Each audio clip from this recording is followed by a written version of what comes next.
Hi guys, welcome back. मेरा नाम है सी ए केतुल पटेल और ये जॉब हंटिंग की जर्नी के अंदर हम लोगों ने अब तक देखा कि कैसे आपको आपकी 5 इयर्स का रोड मैप क्लियर करना है, क्या अकाउंट्स में आप डेजिग्नेशन पा सकते हो, डेजिग्नेशन के लिए आपको क्या क्या स्किल्स की रिक्वायरमेंट होगी, क्या क्या सैलरी आपको मिलेगी। ये सारी चीज़ें हम लोगों ने अब तक के सेशन में डिस्कस की। अगेन, अगर आपने प्रैक्टिकल चीज़ें नहीं करी है, प्रैक्टिकल लिख के सारे एक्सरसाइज नहीं करी है, तो ये वीडियोस यहीं पे स्टॉप कर दीजिए। पहले वो वीडियो का एक्सरसाइज कंप्लीट करिए, बिकॉज ये जो हर एक एक्सरसाइज है उसका कुछ ना कुछ इम्पोर्टेंस है।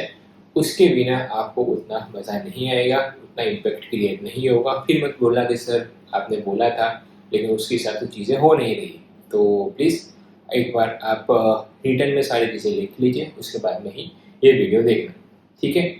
चलो, तो अभी स्टार्ट करते हैं ये वीडियो को। ये वीडियो के अंदर हम लोग देखेंगे सीवी के बारे में। सीवी मतलब करिकुलम डेटा और रिज्यूमे क्या होता है, तो उसका इम्पोर्टेंस क्या है, कैसे बनाना है। उसके साथ साथ में मैं आपको सैम्पल रिज्यूमेस भी आपको भेजूंगा जो आप डाउनलोड कर सकते हो। एडिटेबल फॉर्मेट में ही है, वर्ड फाइल ही है। आपको यहाँ पे अटैचमेंट उसका मिल जाएगा, आप डाउनलोड कर सकते हो, उसको यूज़ कर सकते हो। और ये सारी चीज़ें सीवी के पर्टिकुलर मैं भी जो बताने वाला हूँ वो मेरे मेरे एक्सपीरियंस के हिसाब से बताऊँगा। और हज़ारों रेज्यूमेज मेरी सिस्टम प्रोसेस करती है, मेरी टीम प्रोसेस करती है, उसके बाद में मेरे पास आता है। तो आप सोचोगे नहीं, मानोगे नहीं, एक एक जॉब पे हज़ार हज़ार एप्लीकेशन हमारे पे आती है। तो वो सारे रेज्यूमेज कैसे फिल्टर होते हैं उसके बारे में आज हमने डिस्कस करने वाले हैं। ओके, स्टार्ट करते हैं। पहले कोई शीट दिखेगी, उसके अंदर से आपको डिटेल फिल करनी है। ओके, डिटेल फिल करनी है। उसके अंदर आपने क्या रखेंगे कि पर्सनल इन्फॉर्मेशन क्या क्या आएगी, प्रोफेशनल इन्फॉर्मेशन क्या क्या आएगी। सबसे पहले देखते हैं कि सीवी होता क्या है। सीवी एक डॉक्यूमेंट है, रिज्यूमे एक डॉक्यूमेंट है जिसको एक एप्लीकेशन की तौर पे मान लो कि आप अप्लाई कर रहे हो किसी को रिटर्न में, या फिर फिजिकल फॉर्म में, या तो फिर डिजिटल फॉर्म में। ठीक है, वापस से आपको कोई कंपनी में जॉब चाहिए तो जॉब के लिए जो अप्लाई करते हो उसके लिए जो डॉक्यूमेंट चाहता है उसको सीवी या फिर रिज्यूमे बोलते हैं। रिज्यूमे किसको बोलते हैं? अगर आप फ्रेशर हो तो वो रिज्यूमे आप बनाओगे, अगर एक्सपीरियंस है तो वो सीवी बनेगा। ठीक है, तो ये डिफरेंस होता है दोनों के अंदर। तो ये सीवी या फिर रिज्यूमे का एक ही पर्पस होता है कि आपको इंटरव्यू के लिए कॉल आए। रिज्यूमे को देखकर इंटरव्यूअर या फिर जो कंपनी हायर कर रही है, that company will take a call कि आपको फिजिकल इंटरव्यू में बुलाने जैसा है कि नहीं, या तो फिर आपको वर्चुअल इंटरव्यू में बुलाने जैसा है कि नहीं, या फिर आपको टेलीफोनिक इंटरव्यू के लिए कंसिडर करना है कि नहीं। That's the only purpose of the CV. Majority लोग जो सीवी बनाते हैं वो कहीं से टेम्पलेट उठा लेते हैं और उसके अंदर डेटा फिल कर देते हैं, या फिर जो मैन्युअली बनाते हैं वो इतना गंदा रिज्यूमे बनाता है कि आपका रिज्यूमे वो देख के इंटरव्यू मना कर दिया। सीवी और रिज्यूमे वैसा डॉक्यूमेंट है जिसको देख के आपका overall character, overall professionalism define होता है। ठीक है, चलो दो केस लेते हैं। फर्स्ट केस के अंदर एक कैंडिडेट ने इंटरनेट से उठा लिया किसी और का रिज्यूमे, इसके अंदर थोड़ी चीज़ें एडिट की, थोड़ी चीज़ें एडिट नहीं की और सबमिट कर दी। दूसरे केस के अंदर वो कैंडिडेट ने सही से पूरा अच्छा टेम्पलेट पहले लिया, टेम्पलेट लेने में दिक्कत नहीं है, लेकिन अपने हिसाब से सारे इन्फॉर्मेशन उसने सेट। ठीक है, एडवाइस तो मैं यही करूँगा कि आप जीरो से पूरा रिज्यूमे बनाओ, बट अगर आपके पास उतना टाइम नहीं है तो आप टेम्पलेट यूज़ कर सकते हो, कोई दिक्कत नहीं है। इंटरनेट पर भी आपको काफ़ी सारे टेम्पलेट मिल जाएंगे, उसको आप यूज़ कर सकते हो। बट मेक श्योर करो कि जो भी इन्फॉर्मेशन डाल रहे हो वो वैसी इन्फॉर्मेशन है कि जो सामने वाले के काम की हो। आप बिना मतलब की इन्फॉर्मेशन डालोगे तो उससे रिक्रूटर का टाइम खराब होगा, इंटरव्यू का टाइम खराब होगा। ओके, तो आपको इसमें ही चीज़ें डालनी है कि जिससे सामने वाले का टाइम खराब ना हो, उसको जो डिसीजन लेना है वो ले सके। रिज्यूमे के अंदर जैसे मैंने बोला कुछ पर्सनल चीज़ें भी होती है, कुछ प्रोफेशनल चीज़ें भी होती है। ज़्यादा से ज़्यादा आपको प्रोफेशनल चीज़ें डालनी है, बिकॉज आप जॉब के लिए अप्लाई कर रहे हो, आप शादी के लिए अप्लाई नहीं कर रहे हो। पर्सनल चीज़ें जैसे आपने शादी के लिए जो बायोडाटा बनाते हैं उसको पर्सनल चीज़ें उसमें ज़्यादा होती है, उसमें प्रोफेशनल चीज़ें कम होती है। ठीक है, सीवी के अंदर ऑफ कोर्स काफ़ी सारे सीवीज मैंने वैसे भी देखे जिसके अंदर पर्सनल चीज़ें बहुत ज़्यादा है, प्रोफेशनल कम है।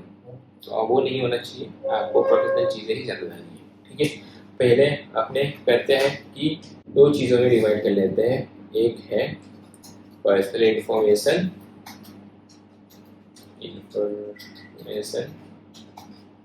ठीक है, और उसके बाद में अपने ले लेंगे प्रोफेशनल इंफॉर्मेशन। ठीक है। अभी आपको अगेन लिख के साथ साथ में लिखते जाना है, हर एक चीज़ों का कुछ ना कुछ इम्पोर्टेंस है, तो ध्यान में रखना है क्या चीज़ों का क्या इम्पोर्टेंस है। Because from the recruiters point of view I can tell कि कौन सी चीज़ों के बारे में क्या जजमेंट आपके ऊपर लिया जाएगा कि आपको कंसिडर करना है कि नहीं करना। सबसे पहले इंपॉर्टेंट चीज़ की बात करते हैं, वो है प्रोफेशनल इन्फॉर्मेशन। ओके, वो आपको सबको बताइए कि क्या क्या चीज़ें होती है। एक तो एजुकेशन की इंफॉर्मेशन, उसके बाद में दूसरी चीज़ होती है एक्सपीरियंस की डिटेल, एक्सपीरियंस की डिटेल।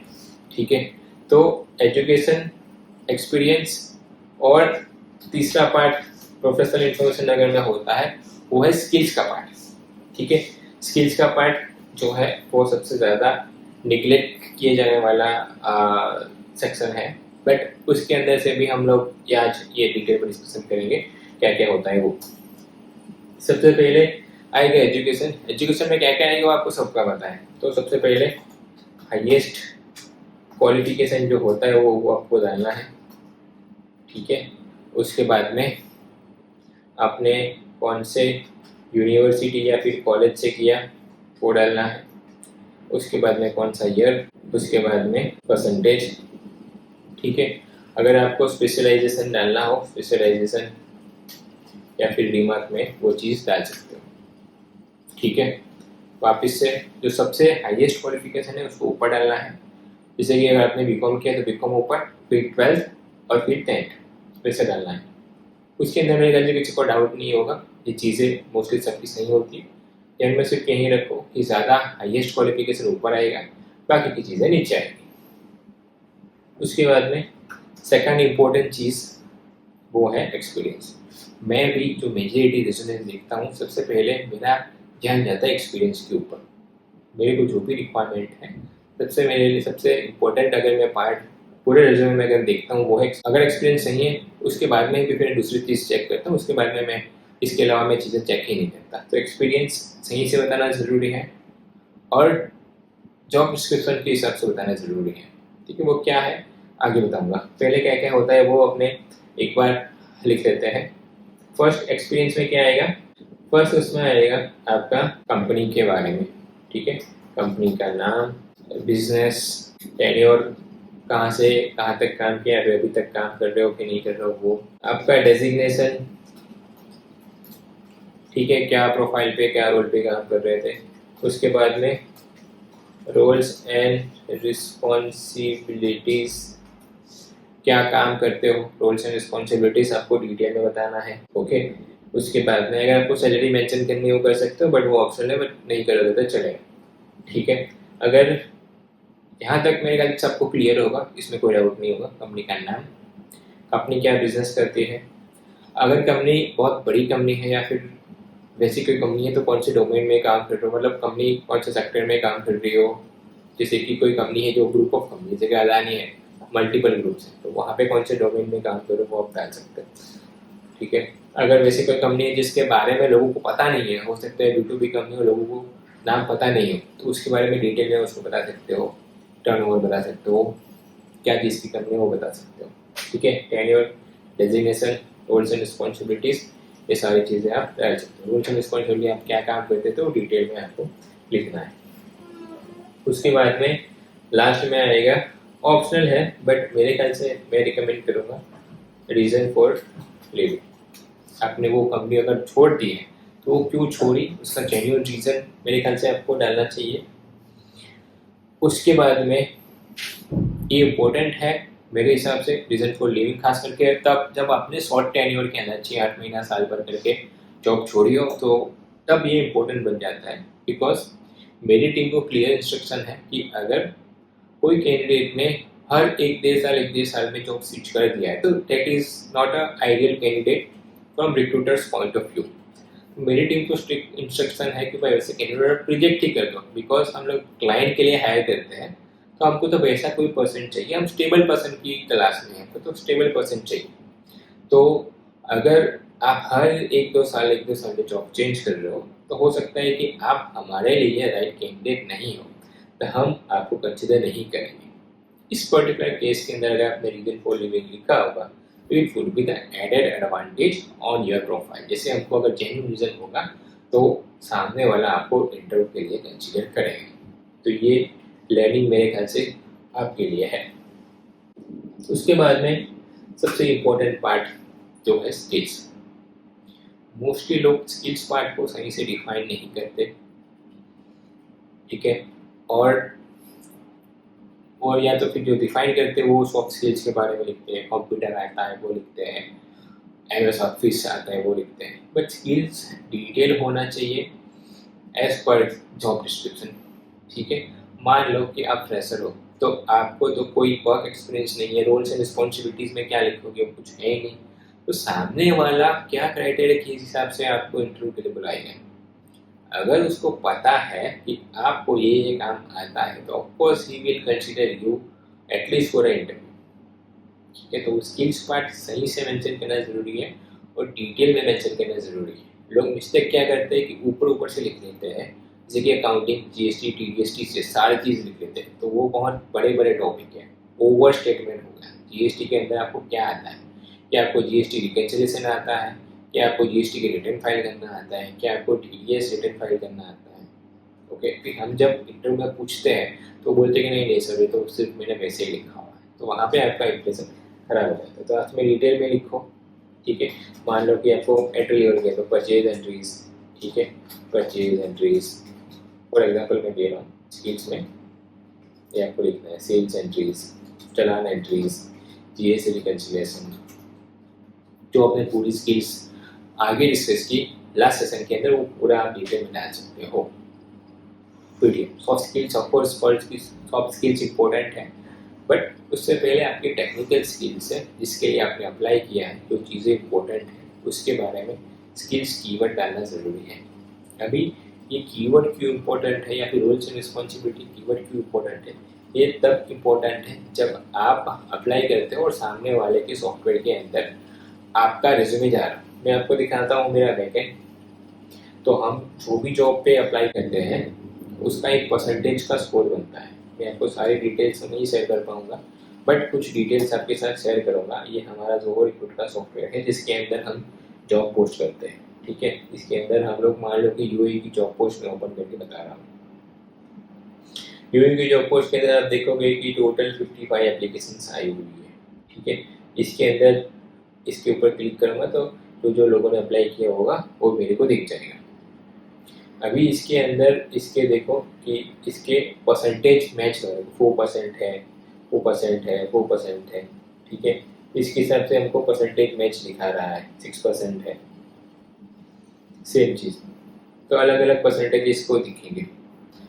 तो मान लो कि आप अप्लाई कर रहे हो ना, तो सामने वाला ऑटोमेटिक स्कोर देता है सिस्टम। वो क्या हिसाब से स्कोर देता है, ये पर्टिकुलर ओपनिंग में आपको परसेंटेज मैच कम दिख रहा है बिकॉज उसमें रेलेवेंट एक्सपीरियंस नहीं है, ठीक है। मैं कोई दूसरी जॉब वर्क फ्रॉम होम वाली जॉब मैं आपको ओपन करके दिखाता हूँ जिसके अंदर एप्लीकेशन बहुत ज़्यादा होती है, ठीक है। ये वाली जॉब आप देखोगे इसके अंदर 276 एप्लीकेशन है, ओके। 276 एप्लीकेशन अगर हम देखेंगे तो उसमें क्या आएगा वो देखते हैं। ये देखो इतना 53% मैच हो गया इसका, क्योंकि ये कैंडिडेट ने जो कीवर्ड यूज़ किए हैं वो सेम कीवर्ड मेरे जॉब डिस्क्रिप्शन के साथ में मैच हो रहे हैं। आई रिपीट, मेरे जॉब डिस्क्रिप्शन के कीवर्ड मैच होंगे, कैंडिडेट ने रिज्यूमे में जो कीवर्ड डाला है उसके हिसाब से मेरे को परसेंटेज देगा, ठीक है। 37%, 50%, 54%, ठीक है। तो अगर आपके बहुत कम मैचिंग है, परसेंटेज बहुत कम हुए हैं, तो वो तो ऑब्वियसली मैं कंसिडर नहीं करूँगा, ठीक है। तो वैसे कैंडिडेट्स अगर आप हो तो आपकी एप्लीकेशन ऑटोमेटिक रिजेक्ट हो जाएगी, आपको इंटरव्यू के लिए कॉल नहीं आएगा। मोरल ऑफ द स्टोरी ये है कि आपको आपके रिज्यूमे के अंदर वैसे कीवर्ड डालने पड़ेंगे जो उसने मेंशन किया है जॉब डिस्क्रिप्शन के अंदर, ठीक है। वापस से बताता हूँ, मान लो कि कोई एक कंपनी का जॉब ओपनिंग में बता देता हूँ, हमारी वेबसाइट पे बताता हूँ। अकाउंटिंग में कोई वेबसाइट है जिसके अंदर हमने जॉब पोस्ट कर रखी है, कोई भी रैंडम जॉब में ओपन कर दे रहा हूँ, ठीक है। मान लो कि ऐसा जॉब पोस्ट में ओपन कर रहा हूँ, ठीक है। अभी ये जॉब पोस्ट के अंदर ये जो जॉब डिस्क्रिप्शन है उसमें रोल्स एंड रिस्पॉन्सिबिलिटीज है, ठीक है। ये कीवर्ड्स उसमें क्या क्या है वो मेंशन कर रखा है। अभी मान लो कि ये कीवर्ड्स, ये स्किल्स अगर मैंने रेज्यूमे में नहीं दी तो सिस्टम तो यही समझेगा ना कि भाई ये काम का रेज्यूमे नहीं है, तो परसेंटेज कम होंगे। तो अगर आपका रेज्यूमे एसईओ फ्रेंडली बनाना है तो आपको मेक श्योर करना पड़ेगा कि आपके रेज्यूमे में वो कीवर्ड हो कि जो कीवर्ड जॉब डिस्क्रिप्शन में भी है। काफ़ी लोग क्या करते हैं, मास्टर रेज्यूमे बनाते हैं, जॉब ओपनिंग के हिसाब से अलग अलग रेज्यूमे बनाते हैं, ठीक है। वापस से एक मास्टर रेज्यूमे हो गया, फिर जेडी के हिसाब से अलग अलग रेज्यूमे, मान लो कि 10 जॉब पे अप्लाई किया तो 10 रेज्यूमे अलग अलग बनाए जिसके अंदर जेडी के हिसाब से कीवर्ड मैच किए, जस्ट टू मेक श्योर कि आपका परसेंटेज हाई हो, ठीक है। ये चीज़ें आपको कोई नहीं बताएगा, तो ये चीज़ें आपको ध्यान में रखनी है कि परसेंटेज मैच के लिए आपको रेलेवेंट कीवर्ड्स जेडी के हिसाब से आपके रिज्यूमे के अंदर डालने पड़ेंगे, तभी जाके आपका सी का स्कोर जो है वो अच्छा होगा, ठीक है। तो ये चीज़ आपको ध्यान में रखनी है, मैंने आपको बता दिया। वापिस आ जाते हैं स्किल्स पार्ट के ऊपर। तो स्किल्स वैसे काम करती है, इसके लिए इम्पोर्टेंट है आपकी सीवी की स्किल्स, ठीक है। ये पार्ट हो गया, प्रोफेशनल पार्ट हो गया। अभी कुछ 2-3 चीज़ें मैं आपको बता देता हूँ जहाँ पे लोग गलती करते हैं। नंबर 1, कभी भी वर्ड फॉर्मेट के अंदर आप मत भेजो। मोस्टली लोग पीडीएफ के अंदर भेजते हैं, वही एडवाइजेबल है, बिकॉज वर्ड कभी सपोर्ट करता है, कभी सॉफ्टवेयर में कभी में सॉफ्टवेयर में सपोर्ट नहीं करता, तो एडवाइजेबल यही है ये पीडीएफ फॉर्मेट में भेजो। दूसरा, स्पेलिंग मिस्टेक नहीं होनी चाहिए, बहुत कॉमन चीज़ है।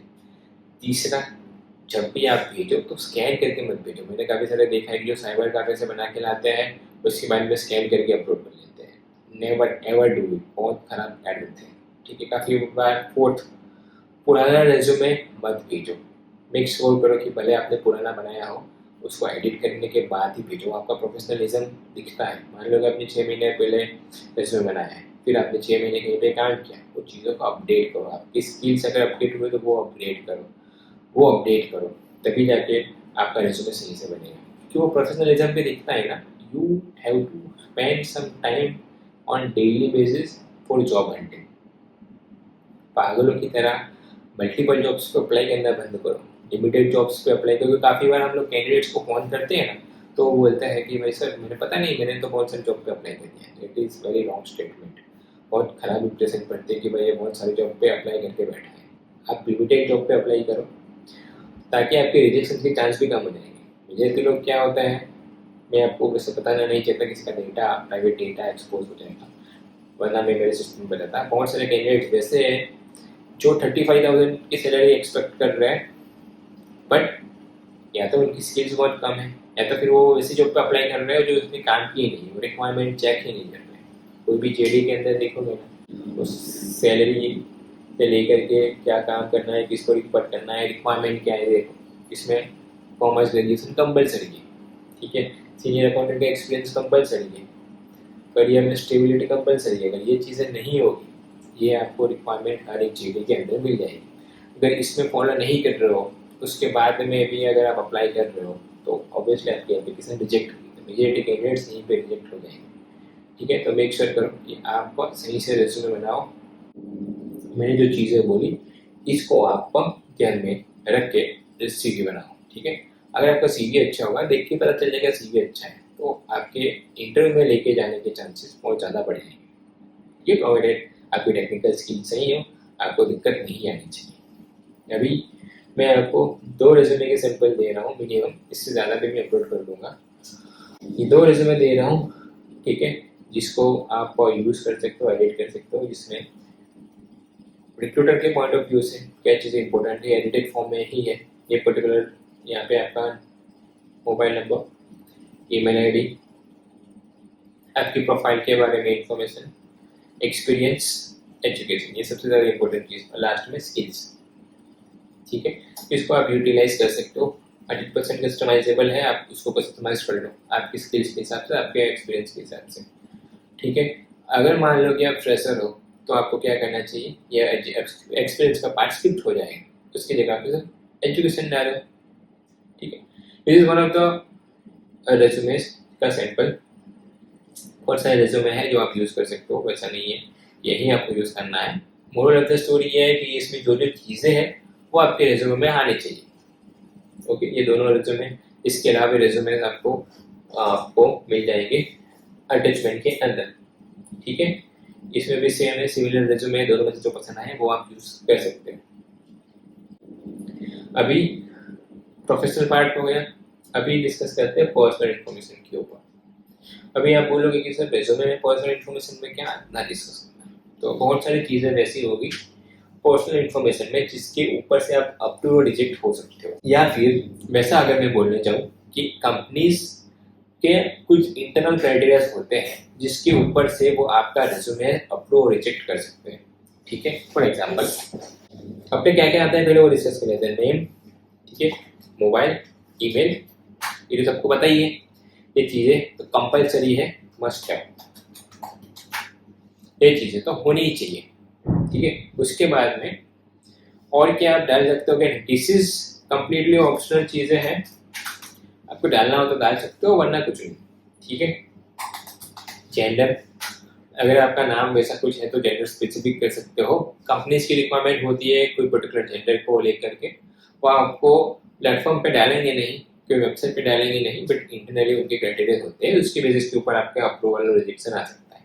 ठीक है, जेंडर, कास्ट, भले कास्ट के हिसाब से सिलेक्शन प्रोसेस वैसे बाहर देखा जाए तो वैसे नहीं होना चाहिए, बट वीडियो में ग्राउंड लेवल के ऊपर बड़ी से बड़ी कंपनी में भी वैसा होता है कि पर्टिकुलर कास्ट का लोग चाहिए, पर्टिकुलर कास्ट के लोग नहीं चाहिए, तो वो चीज़ है। तो काफ़ी लोग प्रेफर करते हैं पर्टिकुलर कास्ट से, तो वो अगर आप मेंशन करना चाहते हो कास्ट या फिर रिलीजन, वो आप मेंशन कर सकते हो।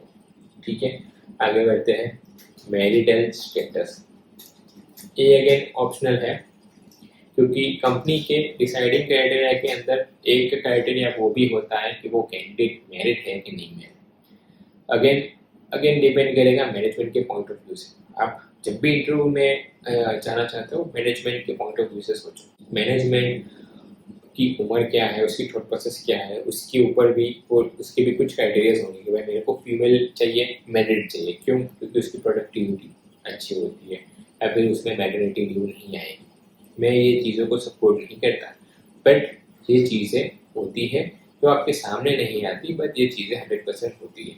ठीक है, आपके मैरिटल स्टेटस के ऊपर, या फिर मान लें कोई यंग लड़का नहीं चाहिए, मेरे को थोड़ा मैच्योर पर्सन चाहिए, तो वो पसंद नहीं करेगा कोई 20-22 साल के लड़के को, तो पसंद करेगा कि भाई अगर सीनियर पोस्ट है तो सीनियर अकाउंटेंट है, तो यंग नहीं चाहिए, क्योंकि अगर ज़्यादा एज वाला होगा तो वो ज़्यादा स्टेबल होगा, वैसे स्टैंडर्ड टर्म्स है, तो उसके हिसाब से आपका अप्रूवल रिजेक्शन हो सकता है। ठीक है, आगे बढ़ते हैं। Gender, caste, marital status, hobbies, again hobbies मेरे लिए इतनी इम्पोर्टेंट नहीं है, बट कुछ लोग हॉबीज के ऊपर से भी आपका अप्रूवल रिजेक्शन हो सकता है। इसके बाद में ऑप्शनल में एड्रेस, अगर आपका डालना हो तो एड्रेस डाल सकते हो। परमानेंट एड्रेस ऑप्शनल है, करंट एड्रेस डालना चाहते हो तो एरिया डाल सकते हो या फिर व्हाटएवर, पूरा एड्रेस नहीं डालने की जरूरत। और अगेन कंप्लीटली ऑप्शनल है, जब सीनियर प्रोफाइल होते हैं तो इसके अंदर ये सारी चीज़ें नहीं होती, उसमें सिर्फ इतनी इंफॉर्मेशन होती है और बाकी की इंफॉर्मेशन होती है। इसमें अगर आपको एजुकेशन में एक्स्ट्रा कुछ लिखना हो तो इसमें आप एक्स्ट्रा कोई करिकुलम कोर्स किया हो तो वो डाल सकते हो, जैसे कि अगर मान लो कि ये पर्टिकुलर आपने कोर्स किया है तो उसके कोर्स की इन्फॉर्मेशन आप यहाँ पे डाल सकते हो। ठीक है, तो ये रिज्यूमे के बारे में मोटा मोटी सारी चीज़ें मैंने आपको बता दी है। प्रोफेशनल में क्या क्या आएगा, पर्सनल में क्या क्या आएगा, क्या चीज़ों को लेकर के मैनेजमेंट डिसीजन लेगा कि आपको इंटरव्यू में बुलाना है कि नहीं बुलाना, क्या पर्पज़ है, आपको इसी चीज़ के ऊपर ध्यान रखना है मोस्टली, यहीं से आपका अप्रूवल और रिजेक्शन आएगा। ठीक है, मैं पर्टिकुलर यही चीज़ के ऊपर ध्यान देता हूँ, ये चीज़ सही है तो बाकी का आगे का प्रोसेस होगा। ठीक है, तो आज के लिए इतना ही। सीवी आपको सैंपल्स अटैचमेंट में मिल जाएंगे, आप उसको यूज़ कर सकते हो, कोई रिस्ट्रिक्शन नहीं है कि इसी में से आपको बनाना है। इंटरनेट पे जाओ और उसके ऊपर से आप कोई भी टेम्पलेट ले लो। कहने का मतलब है कि ओवरऑल अच्छा लिखना चाहिए, कम से कम इन्फॉर्मेशन रखो, बट एप्ट इन्फॉर्मेशन रखो। आपको लगता है कि कोई इन्फॉर्मेशन काम की नहीं है वो निकाल दो। स्पेलिंग मिस्टेक बिल्कुल नहीं करनी चाहिए, जो मैंने बोला सबसे वर्स्ट मिस्टेक 91 के में वो है स्पेलिंग मिस्टेक करना। ठीक है, वो आपका इंप्रेशन वहीं डाउन हो जाता है कि मैं इतनी स्पेलिंग मिस्टेक अभी कर रहा है तो वहाँ लोगों को ईमेल डालना हुआ तो कैसे करेगा, ठीक है, या तो फिर किसी के साथ कम्युनिकेशन करना हो तो कैसे करेगा। तो वो चीज़ें अवॉइड करनी है, ये इन्फॉर्मेशन खास ध्यान रखनी है, ये चीज़ें तो होनी चाहिए। एक्सपीरियंस, एजुकेशन, स्किल्स, ये तीनों पार्ट के बिना रिज्यूमे अधूरा है। सही से करना है विदाउट स्पेलिंग मिस्टेक, ठीक है। रिज्यूमे के रिलेटेड कोई भी क्वेश्चन हो तो आप बताओ, आप कमेंट बॉक्स के अंदर डाल सकते हो, ठीक है। रिज्यूमे के अंदर इतना ही, मिलते हैं नेक्स्ट वीडियो के अंदर। नेक्स्ट वीडियो में अपने सीखेंगे इंटरव्यू के बारे में। तब तक के लिए बाय।